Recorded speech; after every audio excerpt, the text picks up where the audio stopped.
kurikulum merupakan jantungnya pendidikan, mulai dari tingkat terendah hingga tingkat tertinggi, mulai dari tingkat sekolah dasar hingga tingkat perguruan tinggi. Keberhasilan pendidikan sangatlah ditentukan oleh administrasi kurikulum. Administrasi kurikulum berdasarkan landasan hukum Undang-Undang Sisdiknas Nomor 20 Tahun 2003 menjelaskan bahwa administrasi kurikulum merupakan seperangkat rencana atau pengaturan mengenai tujuan, isi, dan bahan ajar serta cara atau strategi yang digunakan oleh satuan lembaga pendidikan yang dijadikan sebagai pedoman dalam upaya penyelenggaraan proses belajar mengajar atau KBM guna untuk mencapai tujuan pendidikan. Contohnya di sini yaitu bagaimana perguruan tinggi atau sekolah menyusun rencana sedemikian rupa yang didesain sedemikian rupa dan diatur apakah mulai dari tujuan, isi, cara, atau strategi yang digunakan untuk proses kegiatan belajar mengajar di sekolah. Permasalahan kurikulum dari tahun ke tahun itu sama, diakibatkan karena kualitas pendidikan yang rendah. Sebut saja contoh permasalahannya yaitu lulusan kita yang diserap sangatlah kecil dalam dunia kerja. Maka diperlukannya adanya perubahan. Bagaimana perubahan tersebut dapat diilustrasikan sebagai berikut. Jika kita mulai dari A, maka kita akan berubah menjadi B. Apabila kita mulai dari A, berubah menjadi A, maka hal tersebut bukan dinamakan perubahan. Mengapa permasalahan tersebut bisa terjadi? Permasalahan tersebut bisa terjadi karena seperangkat pengaturan rencana kurikulum tersebut sampai ke proses belajar mengajar tidak sesuai dengan keinginan industri tempat menyerap lulusan di dunia pekerjaan. Administrasi kurikulum. Administrasi kurikulum dalam arti sempit berarti seperangkat mata kuliah atau pelajaran yang kemudian dibahas dan dipelajari oleh peserta didik di kelas. Sedangkan dalam arti luas berarti seperangkat eksperimen atau pengalaman belajar yang dimiliki oleh tenaga kependidikan yang kemudian akan dibagikan bersama sehingga nantinya peserta didik tidak hanya mendapatkan teori tetapi juga pengalaman atau eksperimen yang dimiliki oleh tenaga kependidikan. Sedangkan administrasi berarti rencana atau pengaturan.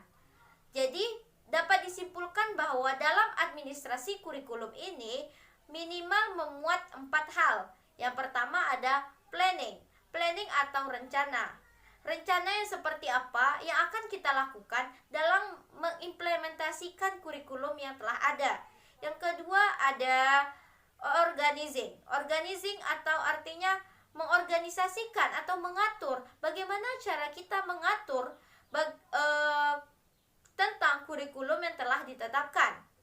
Yang ketiga ada actuality atau pelaksanaan.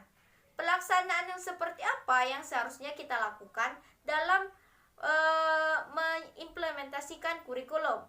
Dan yang terakhir ada controlling atau kontrol. Bagaimana cara kita mengkontrol setiap kurikulum pada setiap lembaga pendidikan. Komponen kurikulum. Komponen kurikulum memuat banyak hal, diantaranya yang pertama kurikulum, yang kedua tujuan kurikulum. Tujuan kurikulum merupakan sasaran yang hendak dicapai oleh kurikulum.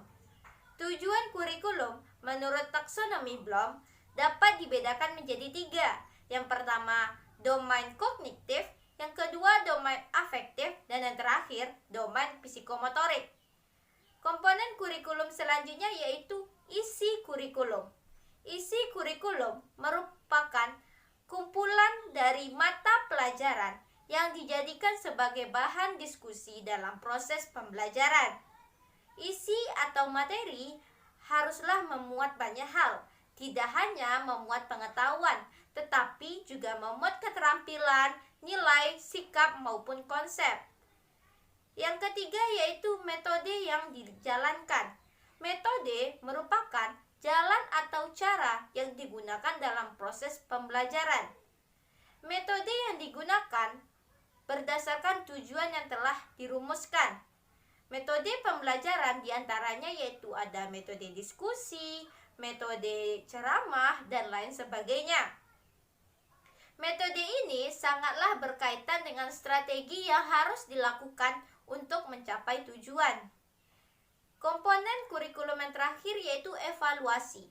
Evaluasi atau penilaian haruslah bersikap terbuka dan bertahap. Dari evaluasi ini kita dapat mengetahui bagaimana proses ataupun perkembangan dari belajar siswa. Yang terakhir yaitu peranan guru atau dosen dalam administrasi kurikulum. Guru maupun dosen memiliki peranan yang sangat penting dalam administrasi kurikulum. Karena yang berada di dalam kelas maupun yang berada dalam lingkup belajar siswa, yang paling tahu siswa hanyalah guru maupun dosen, sehingga peranan mereka sangatlah penting dalam administrasi kurikulum. Baiklah, sekian dari saya. Semoga video ini dapat bermanfaat untuk kita semua. Mohon maaf apabila ada salah dan janggal. Saya akhiri dengan wabillahi